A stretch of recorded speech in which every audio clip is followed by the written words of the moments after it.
Hierbas y alfileres. Juana Manuela Gorriti. Doctor, ¿cree usted en maleficios? Dije un día a mi antiguo amigo, el esclarecido profesor Passaman. Gustábame preguntarle, porque de sus respuestas surgía siempre una enseñanza o un relato interesante. Que si creo en maleficios, respondió. En los de origen diabólico, no. En los de un orden natural, sí. Y sin que el diablo tenga en ellos parte, ¿no podría ser la obra de un poder sobrenatural? La naturaleza es un destello del poder divino, y como tal, encierra en su seno misterios que confunden la ignorancia del hombre, cuyo orgullo lo lleva a buscar soluciones en quiméricos desvaríos. ¿Y qué habría usted dicho si viera, como yo, a una mujer después de 3 meses de postración en el lecho de un hospital, escupir arañas y huesos de sapo? Digo que los tenía ocultos en la boca. Ja, ja, ja. ¿Y aquellos a quienes martirizan en su imagen? Pamplinas. Ese martirio es una de tantas enfermedades que aflijan a la humanidad, casualmente contemporánea de alguna enemistad, de algún odio, y he ahí que la superstición la achaca a su siniestra influencia. He sido testigo y actor en una historia que es necesario referirte para desvanecer en ti esas absurdas creencias. Pero va, tú las amas, son la golosina de tu espíritu, y te obstinas en conservarlas. Es inútil. Oh, no, querido doctor, refiere usted, por Dios, esa historia. Quién sabe, tal vez me convierta. No lo creo, dijo él, y continuó. Hallábame hace años en La Paz, esa rica y populosa ciudad que conoce. Habíame precedido allí, más que la fama de médico, la de magnetizador. Multitud de pueblo vagaba noche y día en torno a mi morada. Todos anhelaban contemplar, si no probar, los efectos de ese poder misterioso, del que solo habían oído hablar, y que preocupaba los ánimos con un sentimiento, mezcla de curiosidad y terror. Entre el número infinito de personas que a toda hora solicitaban verme, presentóse una joven cuyo vestido anunciaba la riqueza, pero su rostro, aunque bello, estaba pálido y revelaba la profunda tristeza de un largo padecer. No vengo a consultar al médico, dijo, sonriendo con amargo desaliento. Ah, de la ciencia nada espero. Vengo a preguntar a ese numen misterioso que os sirve la causa de un mal que consume a un ser idolatrado. Extraña dolencia que ha resistido a los recursos del arte, a los votos, a las plegarias. Vengo a demandarle un remedio, aunque sea a costa de mi sangre o de mi vida. Dicen que para valeros de él lo encarnáis en un cerebro humano. Alojadlo en el mío, que vea con mi pensamiento, que hable por mi labio y derrame la luz en el misterioso arcano que llena de dolor mi existencia. Y su voz se extinguió en un suspiro. En tanto que hablaba, habíala yo magnetizado. Unos pocos pases bastaron para mostrarme la lucidez extraordinaria que residía en aquella joven. ¿Me escucháis, hermosa niña?, díjele empleando ese adjetivo de poderoso reclamo para toda mujer, porque al someterla a la acción magnética había olvidado un preliminar, preguntarle su nombre. Hermosa, exclamó, y una sonrisa triste se dibujó en sus labios. Ya no lo soy. El dolor ha destruido mi belleza y solo ha dejado en mí una sombra. ¿Habéis sufrido mucho? Oh, mucho. Y una lágrima brotó de sus párpados cerrados y surcó su pálida mejilla. Pues bien, contadme vuestras penas. ¿Echáis de menos una dicha perdida? ¿Erais, pues, muy feliz? Y tanto. Santiago me amaba, iba a ser mi esposo. El sol del siguiente día debía vernos unidos. Pero aquella noche fatal, la terrible enfermedad asaltó en su lecho, aquel que en él se acostara joven, bello, fuerte y lozano, y agorrotó sus miembros y lo dejó inmóvil, presa el cuerpo de horribles dolores que hacen de su vida un infierno. El año ha hecho de veces su camino, sin traer ni una tregua a su dolencia. Toda esperanza se ha desvanecido ya en el alma de Santiago, y cuando me ve prosternada orando por su vuelta a la salud, Laura, me dice, pide mi muerte. Laura, díjela, interrumpiendo aquella larga exposición, hecha con voz lenta y oprimida. No más respecto al presente, retroceded al pasado, a ese último día de bonanza, volved a él la mirada. ¿Qué veis? Mi felicidad. Y en torno a Santiago, nada más que mi amor.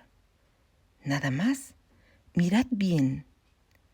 De súbito la sonámbula se estremeció y su mano tembló entre las mías. Sus labios se crisparon y exclamó con voz ronca, «Lorenza». Pronunciando este nombre, apoderóse de ella una tan terrible convulsión que me vi forzado a despertarla. Nada tan pasmoso como la transición del sueño magnético a la vigilia. Los bellos y tristes ojos de la joven me sonrieron con dulzura. «Perdonad, doctor», dijo como avergonzada. «Creo que me he distraído. Desde que el dolor me abruma, estoy sujeta a frecuentes abstracciones. Os decía hace un momento». Le interrumpí para anunciarle que sabía cuánto ella venía a confiarme, y le referí el caso de su novio, cual ella acababa de narrarlo. Llenóse de asombro y me miró con una admiración mezclada de terror.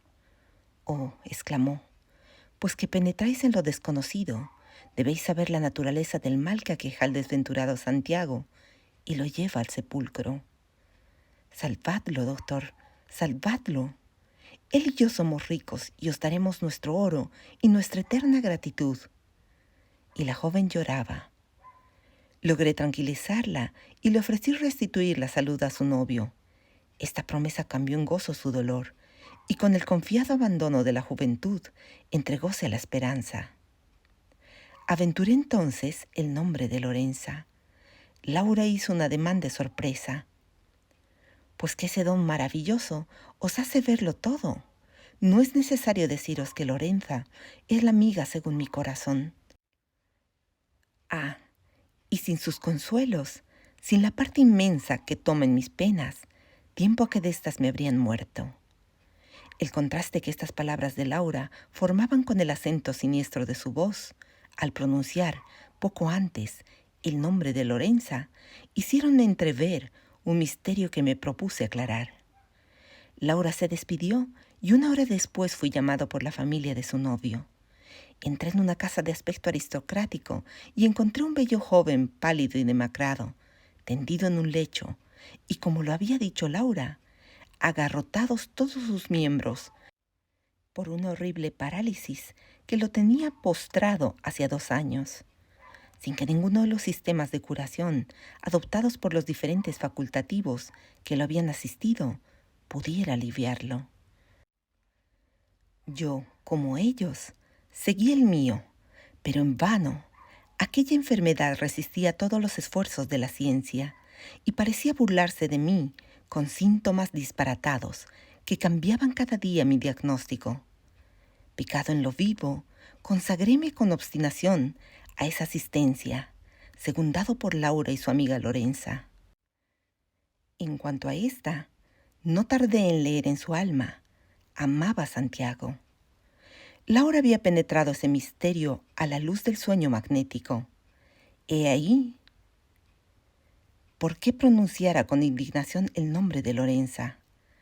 Los días pasaron, y pasaron los meses, y el estado del enfermo era el mismo. Compadecido de su horrible sufrimiento, no me separaba de su lado ni en la noche, alternando con sus bellas enfermeras en el cuidado de velarlo. Mi presencia parecía reanimarlo, y este era el único alivio que su médico podía darle. Un día que hablaba con el doctor Bozo, célebre botánico, exponíale el extraño carácter de aquella enfermedad, que ni avanzaba ni retrocedía, persistente, inmóvil, horrible. «Voy a darte un remedio que la vencerá», me dijo. «Es una hierba que he descubierto en las montañas de Apolobamba y con la que he curado una parálisis de 20 años. Aplícala a tu enfermo, dale a beber su jugo y frota con ella su cuerpo. Es un simple maravilloso confeccionado en el laboratorio del gran químico que ha hecho el universo. Separóse de mí y un momento después me envió un paquete de plantas frescamente arrancadas de su herbario. Preparélas según las prescripciones de mi amigo y esperé para su aplicación las primeras horas de la mañana. Aquella noche, teniendo para mis compañeras de velada la fatiga y largos insomnios, roguélas que se retirasen a reposar algunas horas y me quedé solo con el enfermo. Como todas las dolencias, la suya lo atormentaba mucho desde que el sol desaparecía. Para aliviarlo, en aquello que fuera posible, cambiábale la posición del cuerpo, estiraba los cobertores, alisaba las sábanas. Al muñir su almohada, sentí entre la pluma un objeto resistente. Rompí la funda y lo extraje. Era una figura extraña, un muñeco de tela envuelto en un retazo de tafetán encarnado. No pudiendo verlo bien, a causa de la oscuridad del cuarto, alumbrado solo por una lámpara, guardélo en el bolsillo y no pensé en él. A la mañana siguiente, hice beber a mi enfermo el jugo de la hierba.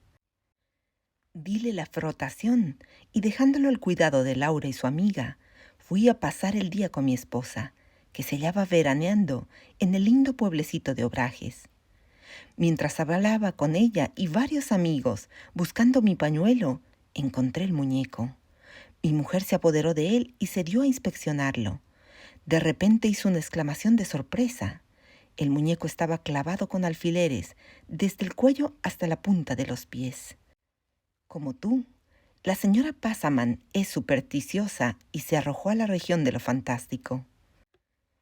Por no aumentar sus divagaciones, me abstuve de decir dónde había encontrado el muñeco, pero ella decidió que aquel a cuya intención había sido hecho estaría sufriendo horriblemente.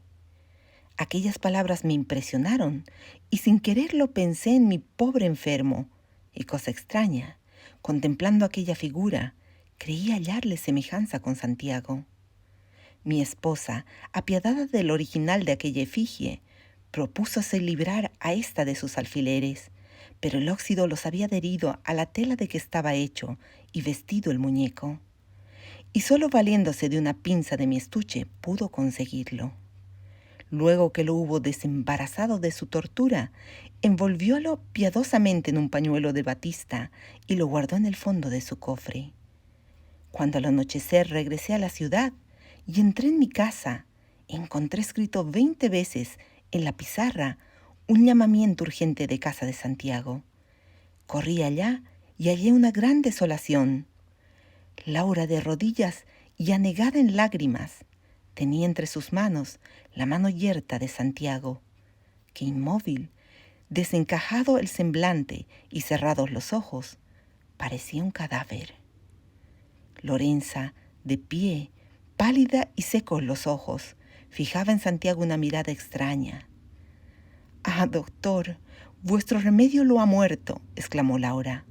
«Dolores espantosos acompañados de horribles convulsiones han precedido su agonía, y helo ahí que está expirando».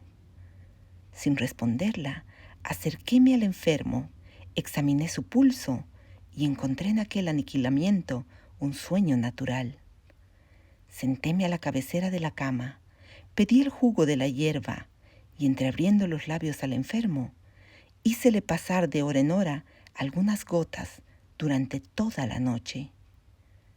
Al amanecer, después de un sueño de 12 horas, Santiago abrió los ojos y, con pasmo de Laura, tendiónos a ella y a mí sus manos, que habían adquirido movimiento. Pocos días después, dejaba el lecho, y un año más tarde, era el esposo de Laura. ¿Tú lo has conocido ya sano? ¿Sí? ¿Y qué dices de eso? Yo creo en los alfileres de Lorenza. Yo creo en la hierba del doctor Bozo.